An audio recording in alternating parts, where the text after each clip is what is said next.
Hello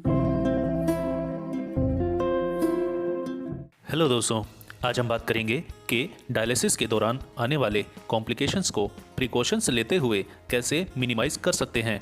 कुछ ऐसे complications हैं जो आमतौर पर डायलिसिस के दौरान देखने को मिलते हैं। इन्हें कभी भी नज़रअंदाज ना करें, क्योंकि ये कॉम्प्लिकेशंस एक मरीज़ को बहुत बड़ी परेशानी में डाल सकते हैं। जिन कॉम्प्लिकेशंस की हम बात करने जा रहे हैं वो हैं hypotension and cramps, hypertension, hypoglycaemia, blood loss और एयर एम्बोलिज्म।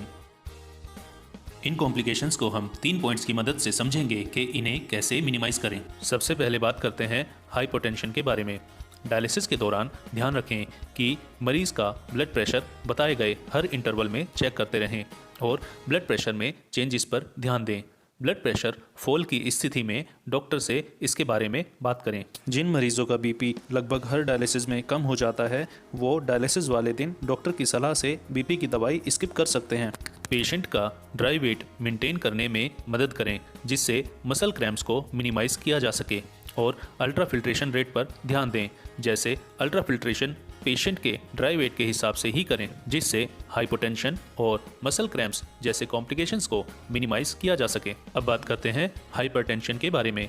डायलिसिस के दौरान हाइपरटेंशन को मिनिमाइज करने के लिए कुछ बातों का ध्यान रखें। मरीज को कार्डियक हेल्थ के बारे में काउंसिल करें और बताएं कि कैसे एबनॉर्मल हार्ट फंक्शन से हाइपरटेंशन हो सकती है। मरीज को बताएं कि वह डैश डाइट यानी dietary approach to stop hypertension को फॉलो करें और अपनी एंटी हाइपरटेंसिव मेडिसिन समय पर लें और सोल्ट इंटेक पर ध्यान दें और डॉक्टर की सलाह से ही दवाई लें। अगर मरीज स्ट्रेस में है तो उसकी परेशानी को दूर करने में उसकी मदद करें और डॉक्टर की सहायता से पेशेंट को काउंसिल करें। अब बात करते हैं हाइपोग्लाइसीमिया के बारे में। हाइपोग्लाइसीमिया का मतलब होता है ब्लड शुगर का नॉर्मल लेवल से कम हो जाना। डायलिसिस के दौरान हाइपोग्लाइसीमिया के सिम्टम्स आने पर ब्लड शुगर तुरंत चेक करें। मरीज को बताएं कि वो अपनी डाइट का ध्यान रखें और खाना निरंतर अंतराल पर खाएं। डायलिसिस के दौरान ध्यान दें कि जिन मरीजों का ब्लड शुगर लेवल आमतौर पर कम हो जाता है उन मरीजों को बताएं कि वो डायलिसिस के दौरान कुछ मीठा खाएं। साथ ही डायबिटिक और नॉन डायबिटिक मरीजों का ध्यान रखें। अब बात करते हैं ब्लड लॉस के बारे में।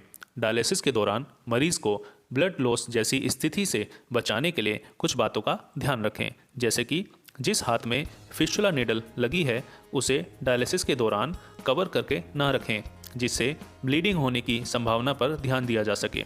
फिस्टुला नीडल्स को शेवरॉन टेक्निक यानी बटरफ्लाई टेक्निक की मदद से सिक्योर करना एक अच्छा विकल्प है। हेपरिन की डोज पर ध्यान दें और हेपरिन की डोज कितनी होनी चाहिए इसके बारे में डॉक्टर से बात करें। एक्स्ट्रा कॉर्पोरियल सर्किट के सभी कनेक्शंस को सही तरीके से कनेक्ट करें।